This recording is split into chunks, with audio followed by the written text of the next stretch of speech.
Nabi memberikan 3 amalan utama.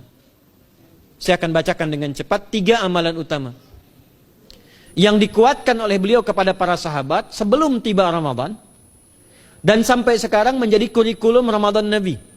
Jadi kalau ibu bapak ingin mengeluarkan kurikulum Ramadan Nabi, nanti bikin agenda saat Ramadan. Ya, supaya nggak pusing nanti. Kalau masuk hari pertama apa yang dikerjakan, hari kedua apa yang dikerjakan, subuh apa, siang apa, sore apa. Cuman nanti saya berikan 3 yang pokok ini. Ada 3. 1, meningkatkan sholat. Saya ulang ya, meningkatkan apa? Sholat.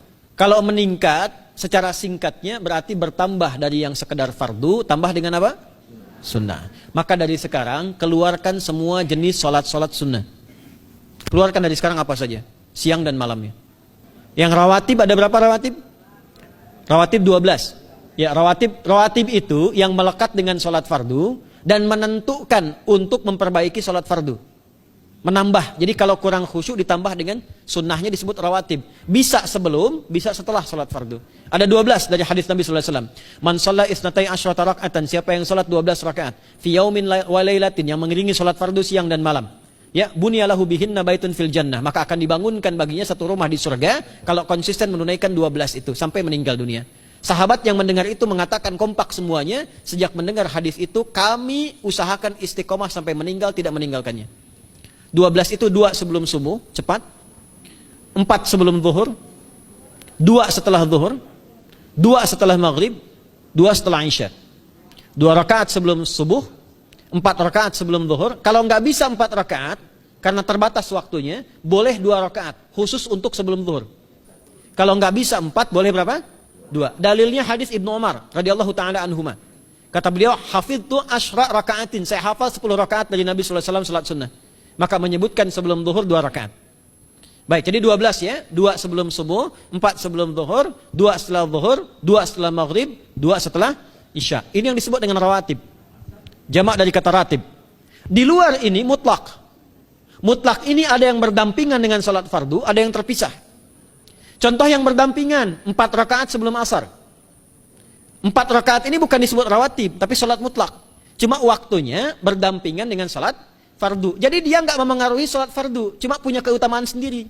Apa keutamaannya? Hadis Ibnu Umar radhiyallahu taala anhuma, ketika beliau menyampaikan qala Nabi sallallahu alaihi wasallam rahimallahu ra'an shalla qabla al-'ashri arba'an. Allah akan menambahkan rahmat pada orang yang terbiasa salat 4 rakaat sunnah sebelum salat asar. Jelas ya? Baik. Kemudian apalagi setelah itu? Salat di antara 2 adzan dan 2 adzan ini, adzan dan iqamah. Ya, di antara adzan dan iqamah. Tahiyatul masjid.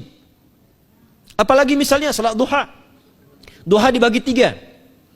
Awal duha itu kurang lebih 1,5 jam setelah salat subuh. Subuh sekarang misal 4:30, maka jam 6 muncul awal duha. Namanya syuruk. Saya ulang, salat apa namanya? Syuruk itu salat awal duha. Jumlah rakaatnya 2 rakaat.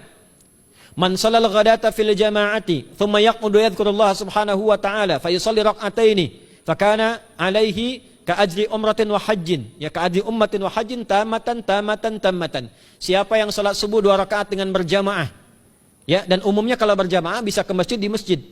Kalau tak mampu ke masjid, tunaikan di rumahnya. Setelah itu tidak beranjak dulu, dia duduk untuk berzikir kepada Allah. Zikir itu bisa baca Quran. Quran surah 15 ayat 9 itu Quran disebut dengan zikir. Quran surah 54 ayat 17, 22, 32, 40 itu Quran disebut dengan zikir. Bisa baca Quran, bisa berdoa. Doa disebut dengan zikir. Quran surah ke-7 ayat 205. Ya. Bisa dengan apa lagi? Bertafakkur, ya, mengaji, ta'lim, itu disebut dengan zikir. Ali Imran ayat 190 191. Alladzina yadhkurunallaha qiyaman wa qu'udan wa 'ala junubihim wa yatafakkaruna fi khalqis samawati wal ard, ya, disebut dengan zikir. Bisa bertasbih.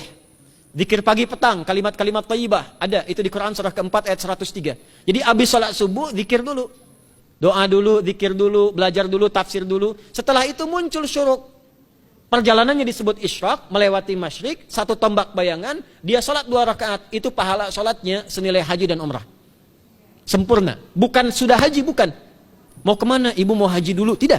Ya, hajinya nanti bulan Dzulhijjah. Tapi senilai haji dan umrah itu 2 rakaat. Awal duha disebut apa? Syuruk. Pertengahan duha sekitar jam 9 jam 10. Jumlahnya 2 sampai 4 rakaat. Ya, 2 sampai 4 rakaat. Apa fungsinya? Satu, mengganti seluruh zikir yang ada dalam tubuh kita. Mata berzikir, telinga berzikir, lisan berzikir, bisa diganti dengan 2 rakaat duha. Itu waktunya pertengahan duha. Kurang lebih dari jam 8, 9, 10 lah, kurang lebih 3 jam itu. Ya. Yang kedua, bisa menghambat atau menghentikan, menahan satu musibah umum. Misal ada kebanjiran nih atau macet nih. Orang-orang kena macet. Bapak yang biasa sholat duha pertengahan itu tiba-tiba ditolong oleh Allah, dibebaskan. Tiba-tiba ada orang datang, Pak lewat sini di sana macet. Atau dibimbing ada kontraflow. Itu manfaatnya duha tuh. Yang pertengahan. Yang terakhir adalah akhir duha. Sekitar jam 10 sampai jam 11 menjelang ke zuhur. Ya, akhir duha itu jumlahnya dari 2 bisa 4 sampai 8 rakaat. Di antara manfaatnya bisa mempermudah datangnya rizki dengan izin Allah Subhanahu wa taala ketika ikhtiar. Itu duha. Nanti ke malamnya silahkan tahajud, tingkatkan tarawihnya sampai ditutup dengan witir. Itu salat. 2 yang terakhir saya cepat, 2 yang terakhir adalah banyak berinteraksi dengan Al-Qur'an. Ada 3 caranya. 1, banyak membaca. Itu namanya qiraah. Silahkan Bapak Ibu siapkan dari sekarang, targetnya khatam misalnya 1 kali, berapa juz? 30 juz. Kalau mau gampang bagi 30, berarti 1 hari berapa? 1 juz. Paling gampang lagi, supaya nggak capek ngajinya, supaya nggak capek, bagi 1 juz 5 waktu sholat. Contoh, juz pertama itu Al-Baqarah plus Al-Fatihah. Al-Fatihah saya nggak hitung lah karena sudah hafal ya. Al-Baqarah itu 141 ayat, juz pertama. Bagi 5, 28. Jadi setiap ketemu waktu sholat, bagi 2 lagi. 28 bagi 2 berapa? 14. Sebelum sholat baca 14 ayat, setelah sholat baca 14 ayat. Itu 14 ayat tuh paling-paling gak nyampe 5 menit Bu Pak. Kalau investasi 10 menit setiap waktu sholat, bagi 2 kita baca 14 ayat, itu insya Allah selesai Ramadan khatam Quran. Itu udah rumus. Ya, tidak cukup dengan amin, siapkan dari sekarang. Siapkan. Ya. Ya. Kemudian mengkaji, kajian, tilawah. Itu tilawah itu di hadis Muslim pahalanya banyak. Ya, majtama'a qaumun fi baitin min buyutillahi. Ya, kita ngajinya Quran hadis ya, biar ya, lebih kuat dalilnya.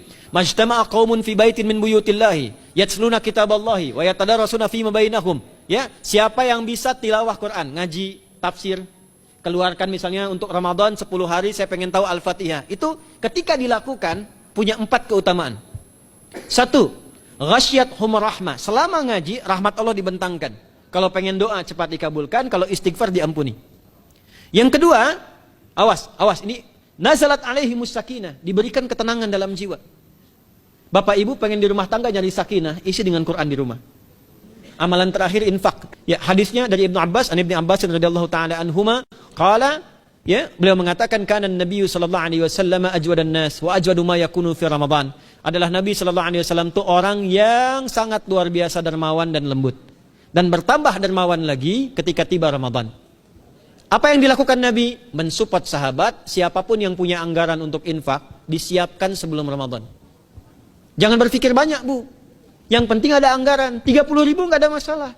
Setiap hari 1000, tidak harus uang, makanan. Pernah dengar hadis ini nggak?